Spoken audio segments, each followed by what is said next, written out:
Oh, there we go. Once again, fancy. Fancy, that was fancy. Not looking, not looking, not looking this time. Oh, this is cool. And I do have something to show you on this one. This is Lodestar, and that's what that is, Lodestar. And I actually had 2 people reach out to me about this brand, both of them great people. And where is it? There it is. Okay. Okay. This is cool. I wish I could give you more information than I got, but the information that I did get, I'm a fan of. Wendelin, what a cool name. And I got this note. Hey, Daniel, thanks so much for your interest in Lodestar whiskey. We're excited for you to try it. Cheers, Wendelin and Anna. I've never heard of anyone named Wendelin. That's a cool damn name. Okay, so Lodestar whiskey. I'll tell you what. I'm going to read these things in a second, and we'll take screenshots of this so you can see this too, because this is really cool. And then I'm going to bring up the emails that I got from the PR companies who reached out to me to tell me about them. But first, let's just take it on its face. This is American whiskey, only what I can get from the bottle. It's a blend of high rye bourbon and American single malt, which is really interesting.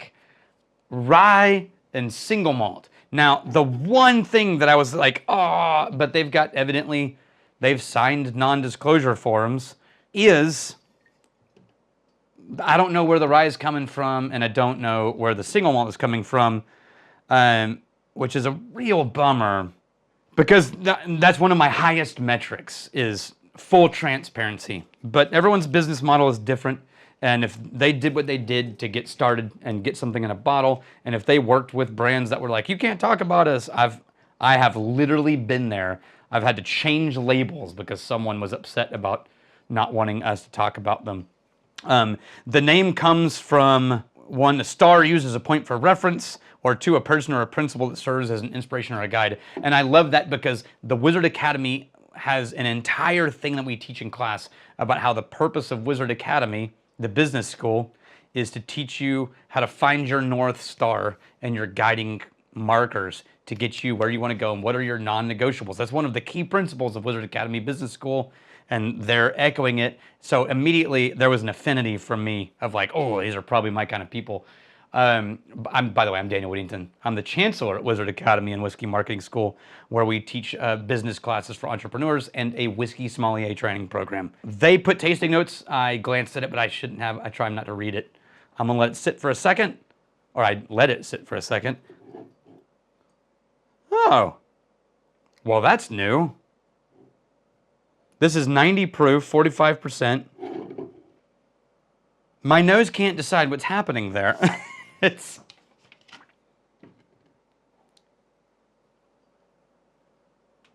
When I first pick it up, I think that's a really lemon zesty, citrusy rye.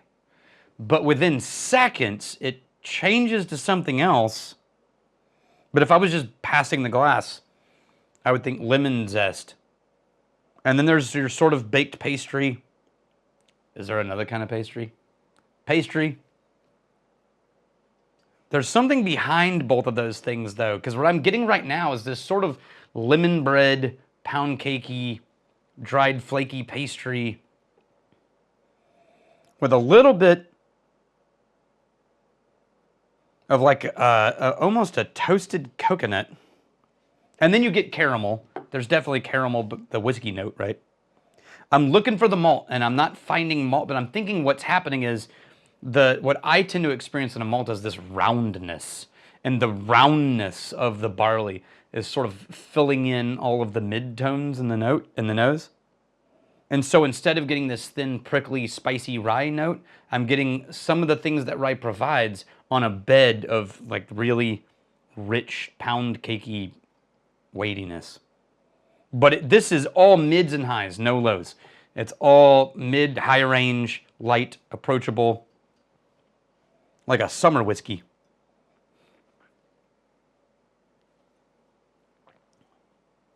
Oh, it's very simple on the palate. There's sort of a nice caramel. Then the citrus doesn't really play out on the palate as much as it does on the nose. On the palate, it comes across as a really rounded caramel sweetness with a little bit of some other kind of like dusting of baked spices. The palate is very soft, very approachable, very clean. Not a lot of complexity.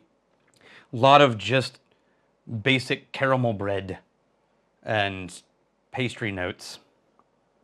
The nose gets more citrusy as it sits for a second. This is interesting. I don't think I've ever tasted anything quite like it.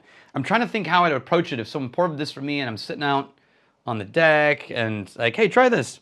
And I think I would think simple but nice. Not a lot of complexity, but it's also not flat and bland. But it is simple. And I'm going to guess that that's probably the water. And here, this will have a cap on it. I'll use this a little bit and get a more controlled amount of water on these. Okay, I'm going to add just a drop of water to that. I'm going to let it sit. I'm going to bring up the email that I got. And we'll give you excerpts from it on the screen because I should have printed these out and I didn't print them out. So instead of doing I'm not going to Google search it because I got a lot of information about this. All right, the first person to reach out to me was Alexandra. And is it, Alexandra. I never asked. Is it Clough or Clough or Clough? Clough. And she's really cool. We had a great email exchange. We had a phone call that I really enjoyed. We have a lot of similar interests and we know a lot of the same people. And so she was the first person to reach out to me. They're a California-based company. They're both music industry background. And they're cousins, which is really cool. And they're being backed by Distilled Ventures, which is the like an investment arm of Diageo. That's not totally Diageo, but it's Diageo owned. And so it's instead of Diageo buying a brand, they'll use Distilled Ventures to help fund a brand that they think is doing great things. They're from LA. And you can get it on e-retailers, evidently. Oh, here you go. Here's the full write-up. And, wow, they're really promoting the Diageo Distilled Ventures thing, which is really cool. They were in the music industry. The pandemic sort of shut that down. They decided to get into whiskey because, hell yeah. And they wanted something approachable that was good and eat or in a cocktail. I could see how that would be easily accessible. They really, okay, my favorite thing, this is what I remember when I was reading them. So, my favorite thing was this quote from Wendelin, which was, bringing joy in the journey and inviting your friends along. They love kicking back with our favorite people with a spirit in hand. It's about connection and belonging. I'm synopsising this. And what I loved about this quote was that I too think that whiskey is awesome, but whiskey's primary purpose is to be the secondary thing in relationship with other human beings. And I got that same vibe from them. So I think my experience with the whiskey right now is that it's very simple, very approachable, not a lot of complexity, but kind of interesting.